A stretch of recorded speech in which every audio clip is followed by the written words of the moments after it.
हाय देखिए जा आज मशरूम के सब्जी बनावत तनी और ई नया तरीके से बनावत तनी। ई दही डाल के भी बनावत तनी मशरूम की सब्जी। देखिए जा मशरूम हम काट के और खोलल पानी में डाल देले बनी। एक के उबाल के भी बनावल जाला और डाल के भी बनावल जाला। तो देखिए जा हम फ़ौरन सब्जी में मैंने सब्जी के मटेरियल कर ले बनी। यहाँ हरा मिर्चा, लहसुन और लहसुन जो पोट जो अच्छा लगल खा सकला, टमाटर, ये हरा धनिया, ये हरा लहसुन, प्याज, मटर, ये चीज़ हम ले बनी। और यहाँ जीरा भी बा और यहाँ हम पीसल ले बनी लहसुन, जीरा, मरीच, ये मसाला, धनिया पाउडर, हल्दी पाउडर। तो चलिए जा हम बना के दिखावा तनी। देखिए जा यहाँ कुकर में बनाएंगे जाए तो और अच्छा रही। देखिए यहाँ तेल डाला गया। चलिए तेल गरम हो गया। अब एक में जीरा डाल देता नहीं। जीरा चटक जाई तो हरा मिर्चा डालम फ़ौरन में। चलिए जो जीरा जल गई, यहाँ हरा मिर्चा डाल देते हैं। हरा मिर्चा भी जल गई। देखिए जा लहसुन, यहाँ लहसुन भी हो गई सुनहरा कलर का। अब यहाँ हरा लहसुन,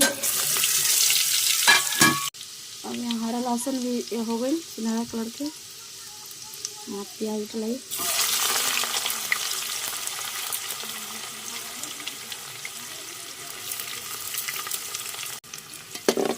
अब एक भी आई अच्छा से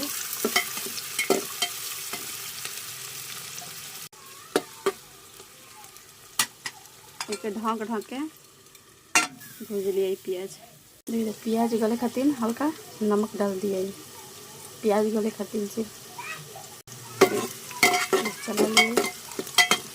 प्याज भुना दी तो फिर आपको हम दिखाई। देखिए जा यहाँ पे प्याज भुजा बहुत अच्छी तरीके से। अब मसाला डलाई।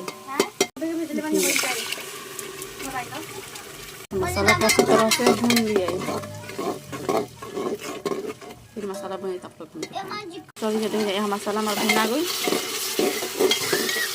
अब यहाँ टमाटर मसाला भुना गई। देखिए किनारे टमाटर कितना तेल पर छोड़ दिले बा।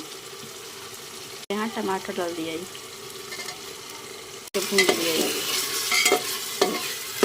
देखिए यहाँ स्वाद अनुसार अब नमक डालिए। पहले नमक कितना डाल रहा वो भी याद रखब जाए। प्याज भुने के टाइम में डाल रहा है, अपना स्वाद अनुसार डाल हम जाए। यहाँ दही डाला के दही अच्छा से मिला लिए। थोड़ा सा भून लिया। यहाँ लहसुन डाल दिए। जब हरा मटर डाल दिए,